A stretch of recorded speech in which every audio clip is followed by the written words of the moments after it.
தாம்பரத்தில் அம்பேத்கர் மக்கள் நீதி இயக்கம் சார்பில் கொள்கை விளக்க பொதுக்கூட்டம் நடைபெற்றது.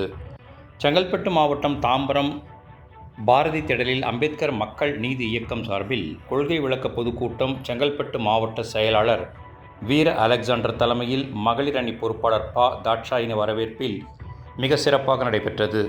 இதில் சிறப்பு அழைப்பாளராக மே 17 இயக்க ஒருங்கிணைப்பாளர் திரு முருகன் காந்தி, எவிடன்ஸ் இயக்குனர் எவிடன்ஸ் கதிர், இந்திய கம்யூனிஸ்ட் கட்சியின் மாநில பொருளாளர் சுபாஷ் மோகன், அம்பேத்கர் மக்கள் நீதி இயக்க மாநில பொதுச் செயலாளர் புரட்சி வேங்கை தே. வைரமுத்து உள்ளிட்டோர் கலந்து கொண்டு சிறப்புரை ஆற்றினர்.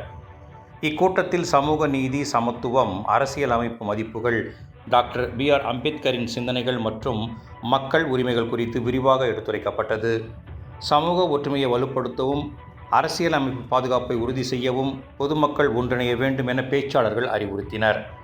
இந்த நிகழ்வில் மாநில தலைவர் பாண்டியராஜன், மாநில ஒருங்கிணைப்பாளர் இரா. பரந்தாமன், மாநில பொருளாளர் சுதாகர், மாநில துணை பொதுச் செயலாளர் வே. ராகவேந்திரன், மாநில இணை பொதுச் செயலாளர் மா. சுரேஷ், மாநில துணை பொதுச் செயலாளர் சா. இளையராஜா, மாநில தகவல் தொழில்நுட்ப பிரிவு செயலாளர் வ. பாஸ்கரன், செங்கல்பட்டு மாவட்ட தலைவர் மா. சதீஷ், பல்வேறு சமூக அமைப்புகளின் பிரதிநிதிகள், இயக்க நிர்வாகிகள் மற்றும் ஏராளமான பொதுமக்கள் பங்கேற்றனர்.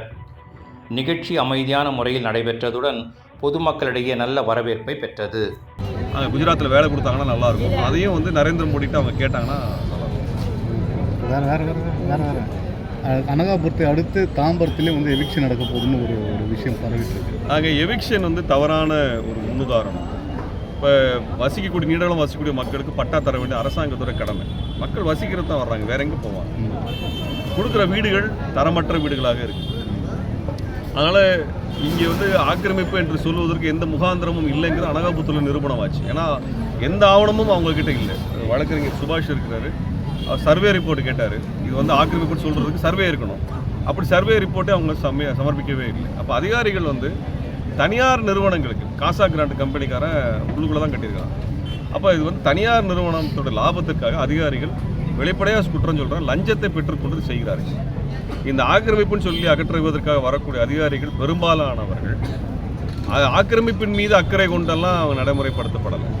பெரிய பெரிய கார்ப்பரேட் கம்பெனிகள், ரியல் எஸ்டேட் கம்பெனிகளுக்கு கையூட்டை பெற்றுக்கொண்டு, லஞ்சத்தை பெற்றுக்கொண்டு தான் இதை செய்கிறார்கள். அவங்க இல்லை நாங்கள்லாம் அப்படி பண்ணலைன்னு சொல்லி எங்கள் மேலே வழக்கு தொடுத்தாங்கன்னா தொடுக்கட்டும். எங்கள் காசா கிராண்ட் கம்பெனிக்காரன் இது மாதிரி எத்தனை பாஷ்யம் கம்பெனிக்காரன் ஆற்றுக்குள்ளே கட்டியிருக்கிறாங்கிறத நாங்கள் எடுத்து வெளியே கொடுப்போம். அப்படி ஒரு வாய்ப்பு அவங்க ஏற்படுத்தி கொடுத்தாங்கன்னா இந்த அதிகாரிகள் மேலே நாங்கள் வழக்கு தொடுவதற்கு வாய்ப்பாக இருக்கும். அப்போ இது என்னென்னா முழுக்க ஏழை எளிய மக்கள் கேட்பதற்கு நாதி இல்லைங்கிற அடிப்பில் பண்ணுறாங்க. தாம்பரம் மாநகராட்சி அப்படி ஒரு முயற்சியை அனுமதித்தது என்றால் கடுமையான எதிர்ப்பு அந்த தாம்பரம் மாநகராட்சிக்கு வரும்.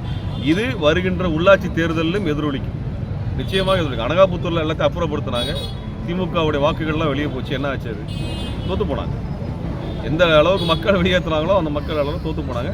கட்சிகளை கவனத்தில் எடுத்துக்கணும். தாவேக அரசு இந்த ஆக்கிரமிப்பு அகற்றுதல் என்பது குறித்தான தடையை நிரந்தரமாக கொண்டு வர வேண்டும் என்று நான் தாவேக அரசை கேட்டுக்கொள்கிறேன்.